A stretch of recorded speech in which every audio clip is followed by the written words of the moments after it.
լաբորատորիան երիտասարդ լաբորատորիա է, բայց բավականին հագեցած ու բավականին հետաքրքիր ու տարաբնույթ աշխատանքներ են կատարվում մեր լաբորատորիայում։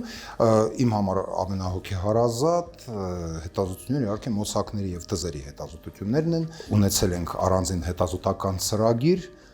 Հայաստանի եւ Հյուսիսային Կովկասի մոծակների ֆաունայի ուսումնասիրության վերաբերյալ ծրագիրը ավարտվել է, բայց հետազոտությունները շարունակվում են։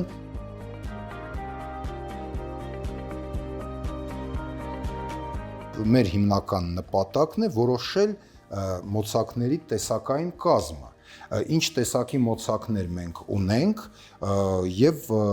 արդյոք դրանցից որևէ մեկը կարող է լուրջ վտանգ ներկայացնել։ Նու ստեղ արդեն ունենք մոծակի հավաք, որը ես հիմա կփորձեմ մեջներից տարբերակեմ առանձին տեսակներ։ Իհարկե խառը հավաք է, մենք առանձին տեսակավորում ենք, առանձնացնում ենք ըստ տեսակների, այնուհետև մեր երիտասարդ գիտաշխատողները մոլեկուլային եղանակներով նախ հաստատում են հայտնաբերված որոշված մոծակների տեսակները, այնուհետև մոծակների մեջ փորձում են գտնել արդեն մակաբուծային բնույթի պաթոգեններ, հիմնականում գիրոֆիլարիա, իհարկե նաև մալարիայի հարուցիչ, որտեղ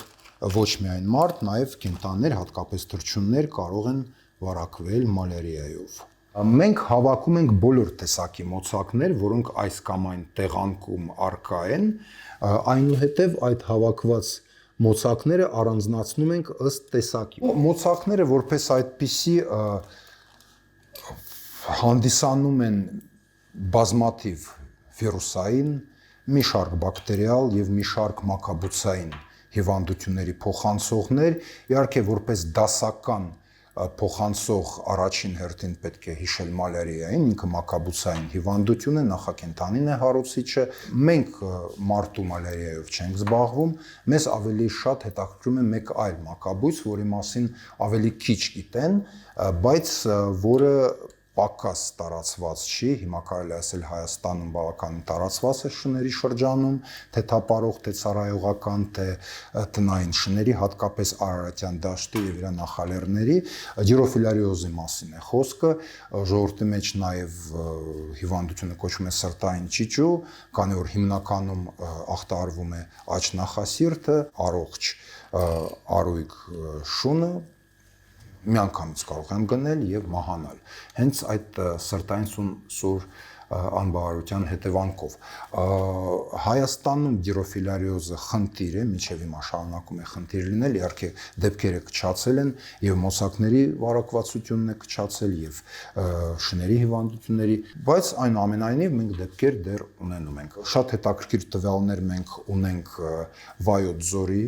մոծակների ֆաունան, որոնք միջ այդ հայտնի չէին, շատ հավանական է, որ իրանք եղել են, ուղղակի հետազոտությունների ընթացքում իրանք ուղղակի դուրս են մնացել հետազոտողների աչքից, բաց են թողնվել ու իրանց ուղղակի չեն նկարագրել։ Գումարած դրան ժամանակակից մեթոդներ, ժամանակակից տեխնիկան թույլ է տալիս ավելի ստույգ նկարագրել նոր տեսակներ, տարբերակել նոր տեսակները արդեն հայտնիներից, որտեղ կան մի քանի տեսակի մոծակներ, որոնք ձևաբանորեն արտակնապես, նույնիսկ խոշորացույցով, նույնիսկ մանրադիտակով գրեթե անհնարին է տարբերակել մեկը մյուսից։ Դրա համար մեզ օգնության են գալիս մոլեկուլային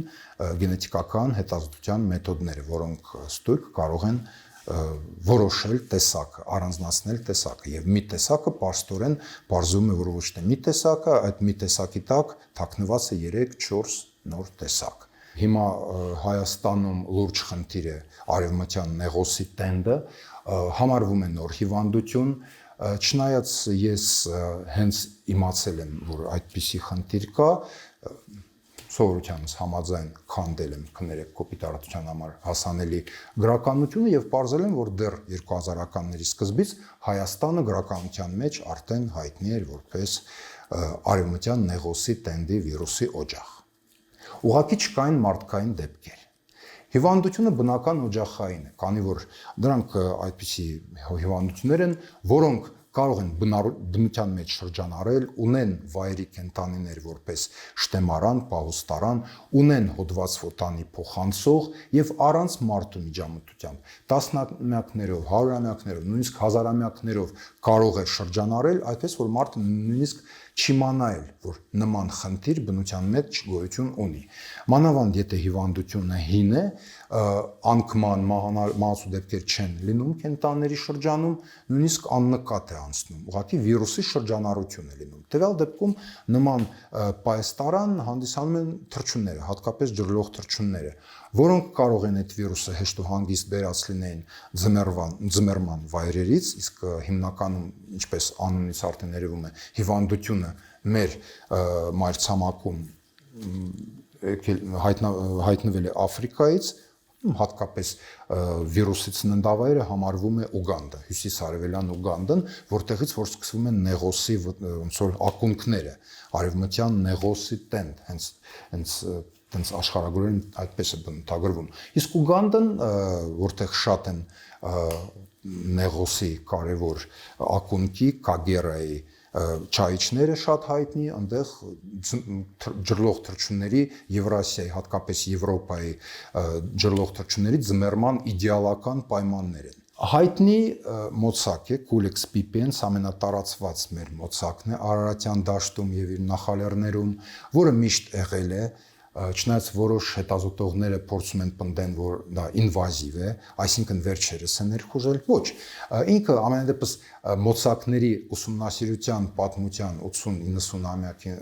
ամյա պատմության ընթացքում ինքը միշտ հիշատակվել է որպես մեր